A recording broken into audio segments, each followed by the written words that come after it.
Hello all, welcome back to my channel Bharat fintech. మనం last వీడియోలో types of mutual funds గురించి discuss చేసాం. మీరు కనుక ఆ వీడియో చూడనట్లయితే ప్లీజ్ డూ వాచ్. ఈ వీడియోలో మనం ఫైనాన్షియల్ గోల్స్ అండ్ రిస్క్ ఫ్యాక్టర్స్ని దృష్టిలో పెట్టుకొని బెస్ట్ మ్యూచువల్ ఫండ్ని ఎలా చూస్ చేసుకోవాలి అని చూద్దాం. సో లేట్ చేయకుండా let's get started. Coming to step one వచ్చేసి మన ఫైనాన్షియల్ గోల్స్ ఆర్ టార్గెట్స్ని ఫిక్స్ చేసుకోవడం అనేది చాలా ఇంపార్టెంట్.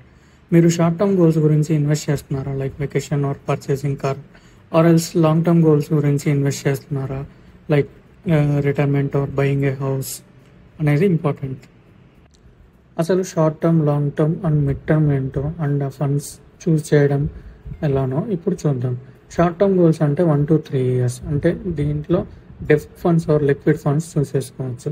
అలానే మిడ్ టర్మ్ గోల్స్ అంటే 3 to 7 years, అంటే దీంట్లో hybrid funds or balanced advantage fund choose చేసుకోవచ్చు. అలాగే లాంగ్ టర్మ్ గోల్స్ అంటే 7+ years, దీంట్లో ఈక్విటీ ఆర్ ఇండెక్స్ ఫండ్స్ని చూస్ చేసుకోవచ్చు. స్టెప్ 2 వచ్చేసి types of mutual funds. Types of mutual ఫండ్స్లో ఫస్ట్ వన్ వచ్చేసి ఈక్విటీ ఫండ్స్. ఈక్విటీ ఫండ్స్లో హై రిస్క్ ఉంటుంది, హై గ్రోత్ ఉంటుంది. Next is debt funds. Debt ఫండ్స్లో లో రిస్క్ ఉంటుంది, స్టడీ రిటర్న్స్ వస్తాయి. ఇండెక్స్ ఫండ్స్లో లో కాస్ట్ ఉంటుంది and grows with the market. And hybrid ఫండ్స్లో సేఫ్టీ అండ్ గ్రోత్ రెండు మిక్స్ అయ్యి ఉంటుంది. సెక్టార్ ఫండ్స్లో ఓన్లీ ఒక సెక్టర్ మీద గ్రోత్ అనేది ఆర్ డౌన్ఫాల్ అనేది డిపెండ్ అయి ఉంటుంది.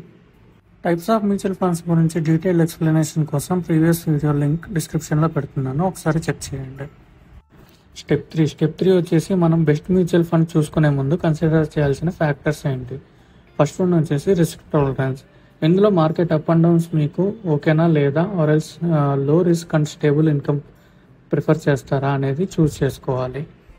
ఎక్స్పెన్స్ రేషియోలో పర్టికులర్ ఫండ్ యొక్క ఎక్స్పెన్స్ రేషియో తక్కువ ఉంటే రిటర్న్స్ ఎక్కువ ఉంటాయి. అలానే ఈక్విటీ ఫండ్స్లో ఎక్స్పెన్స్ రేషియో 1% లోపు అండ్ డెప్ ఫండ్స్లో 0.5% లోపు ఉండేలా చూసుకోండి.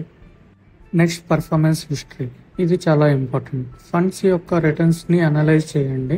మీరు ఏ ఫండ్ చూస్ చేసుకున్నా ఆ ఫండ్ యొక్క లాస్ట్ 3, 5, 10 years రిటర్న్స్ చూడండి. ఇది చాలా చాలా ఇంపార్టెంట్. దీనివల్ల ఆ ఫండ్ యొక్క కన్సిస్టెన్సీ తెలుస్తుంది. ఇది మీరు ఇన్వెస్ట్ చేసే అన్ని ప్లాట్ఫామ్స్లో చూడొచ్చు. నెక్స్ట్ వచ్చేసి ఫండ్ మేనేజర్ ఎక్స్పర్టీస్. ఆల్రెడీ నా ఫస్ట్ వీడియోలో డిస్కస్ చేసినట్లు మ్యూచువల్ ఫండ్స్కి ఫండ్ మేనేజర్ అని ఉంటారు. ఆ ఫండ్ మేనేజర్ యొక్క స్కిల్ అనేది మ్యూచువల్ ఫండ్ మీద ఇంపాక్ట్ ఉంటుంది. సో వాళ్ళ ట్రాక్ రికార్డ్ చెక్ చేయండి. నెక్స్ట్ వచ్చేసి ట్యాక్సేషన్. మ్యూచువల్ ఫండ్స్లో వచ్చిన రిటర్న్స్ అంటే LTCG, long term capital gains అనేది 1 lakh కంటే ఎక్కువ ఉంటే మీకు ట్యాక్స్ అప్లికబుల్ ఉంటుంది. స్టెప్ 4 వచ్చేసి ఫండ్స్ని ఎలా రీసెర్చ్ చేయాలి అండ్ కంపేర్ ఎలా చేయాలి.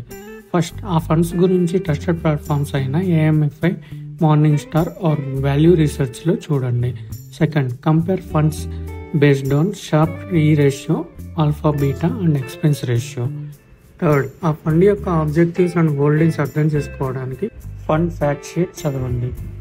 Let's take an example. మీరు రిటైర్మెంట్ గురించి ప్లాన్ చేస్తున్నట్లయితే ఈక్విటీ ఫండ్స్ని చూస్ చేసుకొని వాటి లాస్ట్ 10 years యొక్క returns and low expense ratio ఉందా లేదా అని చూసి ఇన్వెస్ట్ చేయండి.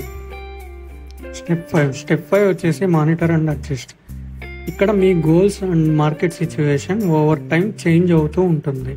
సో రెగ్యులర్గా మీ పోర్ట్ఫోలియో చూసుకుంటూ ఉండండి. At least once in a year చూడడం అనేది చాలా ఇంపార్టెంట్. అలానే మీరు ఇన్వెస్ట్ చేసిన ఫండ్ యొక్క పర్ఫార్మెన్స్ నిలకడగా లేకపోయినా ఆర్ ఎల్స్ ఎక్స్పెన్స్ రేషియో పెరిగినా మనం వేరే ఫండ్స్లో ఇన్వెస్ట్ చేయాల్సిన టైం వచ్చిందని మనం అర్థం చేసుకోవాలి. That's it. Let's conclude. Best mutual fund choose చేయాలి అంటే ఫస్ట్ గోల్స్ సెట్ చేసుకోవాలి అండ్ మీ గోల్స్ ఏ ఫండ్కి మ్యాచ్ అవుతుంది అని చెక్ చేయండి. Next key factors like risk and expenses ratio గురించి రీసెర్చ్ చేయండి. ఆల్సో రెగ్యులర్గా మీ పోర్ట్ఫోలియోని చెక్ చేసుకుంటూ ఉండండి. If you have any questions, drop them in the comments below. And don't forget to like, share and subscribe to Bharat Fintech. Thanks for watching and happy investing.